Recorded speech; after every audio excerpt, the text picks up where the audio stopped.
सुशांत राजपूत ने आत्महत्या कर ली।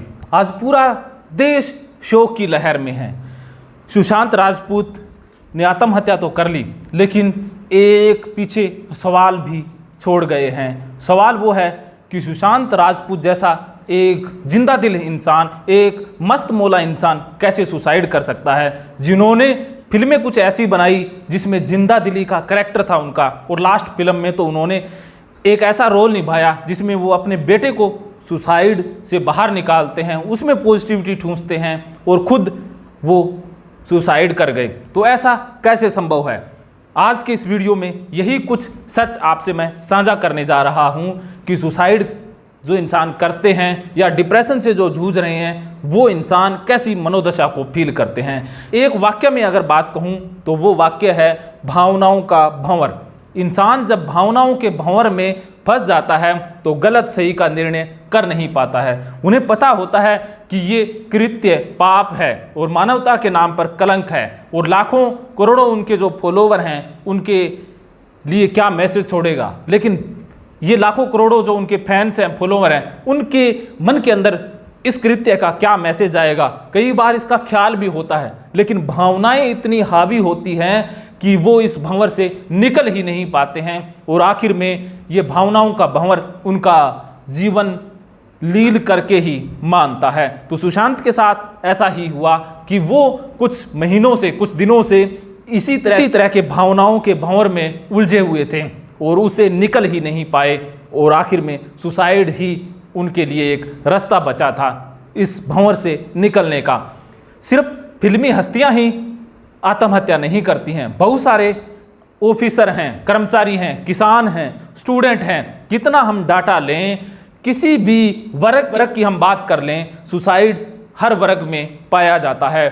हाईलाइट जो फिल्मी हस्तियां हैं, जो नामी इंसान हैं, वो हो जाते हैं। पिछले दिनों मैंने देखा कि एक जिंदा दिल और एक दबंग पुलिस ऑफिसर, शायद विष्णु दत्त उनका नाम था, विष्णु दत्त बिश्नोई, उन्होंने सुसाइड कर ली। ऐसे बहुत सारे आईएएस ऑफिसर भी होते हैं, बहुत सारे ऐसे जिंदा दिल इंसान होते हैं, दबंग इंसान होते हैं, जिन्होंने समाज के अंदर एक क्रांति की लहर ला दी होती है, वो भी सुसाइड कर जाते हैं। तो सुसाइड जो इंसान करते हैं वो शरीर से स्ट्रोंग दिखते हैं, मन से भी कुछ समय के लिए स्ट्रोंग होते हैं, लेकिन किसी कारणवश वो भावनाओं के भंवर में फंस जाते हैं, और जैसे ही वो भावनाओं के भंवर में फंसते हैं इसे निकल नहीं पाते हैं, और इससे निकलने का उनके पास सिर्फ एक रास्ता दिखाई देता है, वो है आत्महत्या, और इसी कृत्य को वो कर जाते हैं। तो इस भंवर को तोड़ने के लिए जरूरी क्या है? अगर भावनाओं का भंवर तोड़ना है तो हमें चाहिए एक ऐसा दोस्त जिस दोस्त के आगे हम अपनी परेशानियों को बता पाएं। तो जिंदगी में एक सच्चा दोस्त हमेशा रखें। हम पैसे के पीछे भागते हैं, शानो शोहरत के पीछे भागते हैं, सब कुछ कर भी जाते हैं, लेकिन एक सच्चा दोस्त जिंदगी में नहीं है जिसके आगे हम अपनी टेंशन या मन की भड़ास, जिसे कैथारसिस कहते हैं, वो कर नहीं पाते हैं। कई बार रिश्तों में दिक्कत आ जाती है, कोई रिलेशनशिप में बिगाड़ आता है, तो इंसान अपनी शान शौकत के लिहाज से किसी को बता ही नहीं पाते हैं, क्योंकि दोस्त कोई ऐसा होता नहीं है। कुछ दोस्त होते हैं तो उनको बताने में हिचक होती है कि मेरे बारे में ये सत्य जान लेंगे तो मेरी बेइज्जती हो जाएगी, मैं इतना नामी इंसान हूँ, मैं ऐसा कैसे कर सकता हूँ। तो इसी डर के कारण बहुत सारे बता भी नहीं पाते हैं। तो सच्चे दोस्त का यही फर्ज है कि वो दोस्त की गलती को एक्सेप्ट करें, उसने जो भी कृत्य कर दिया है उसको सच्चे दिल से एक्सेप्ट करें और लेट गो कहें कि ऐसा होता है। मुझे गुरुजी की बड़ी याद रहती है कि उनसे कोई भी बात मैं शेयर करता हूं तो कभी वो रिएक्ट करते ही नहीं है। मैं डॉक्टर प्रवीण जी की, ओम प्रकाश जी की बात कर रहा हूं। मैंने कुछ ऐसे कृत्य भी कर दिए, मुझे लगा कि मैं इनसे बात करूंगा तो मेरी छवि खराब हो जाएगी, मुझे ये डांटेंगे, फटकारेंगे कि तू इस तरह का इंसान होकर के ऐसा काम कैसे कर सकता है, तेरे ऊपर तो हमें नालत होगी। मेरे मन में ऐसा ही डर बना रहता था। लेकिन जब मैंने उनसे बात शेयर की तो उन्होंने बड़े अच्छे तरीके से सुझाव दिए, और वो मुस्कुराकर उन्होंने सुझाव दिया कि तू धन्य है कि तूने शेयर कर लिया, बस तेरा इलाज हो गया। वास्तव में उसी दिन से जिंदगी बदल गई कि इस दुनिया में गलत सही कुछ भी नहीं है। जो मन में भावनाएं हैं उनको एक्सप्रेस करो बस। और अगर कोई गलती हो जाती है तो अपने गुरु, मेंटोर, दोस्त के आगे रोना रो दो।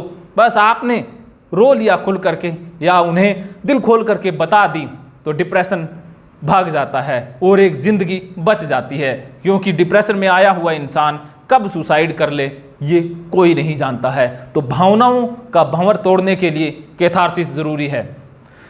मैं आज की इस वीडियो में बल्ले बल्ले थल्ले थल्ले वाली बात नहीं कहूँगा, क्योंकि ये विषय कुछ ऐसा है जिसके प्रति हम सभी को संवेदनशील होना है। और साइको गुरु टीम ऐसे ही गुरु का, ऐसे ही मेंटोर का, टीचर का, दोस्त का काम करती है। जो भावनाओं के भंवर में उलझे हुए हैं उनका सहारा है साइको गुरु टीम। जो रोना चाहते हैं उनके लिए कंधा है साइको गुरु टीम। अगर आप साइको गुरु टीम पर भरोसा रखते हैं तो डिप्रेशन दूर करना साइको गुरु टीम का धर्म है। धन्यवाद। मन बात नहीं सुनता, हम सुनवाएंगे। परेशान करता है, हम समझाएंगे। विचार उलझते हैं, हम सुलझाएंगे। इस मन को फिर से शांत रहना सिखाएंगे। मन से फिर से आपकी दोस्ती करवाएंगे। साइको गुरु टीम है हर पल आपके साथ, करवाएगी फिर से मन से आपकी बात। महकेंगे फिर से जीवन में खुशियों के रंग, जब साइको गुरु टीम होगी आपके संग।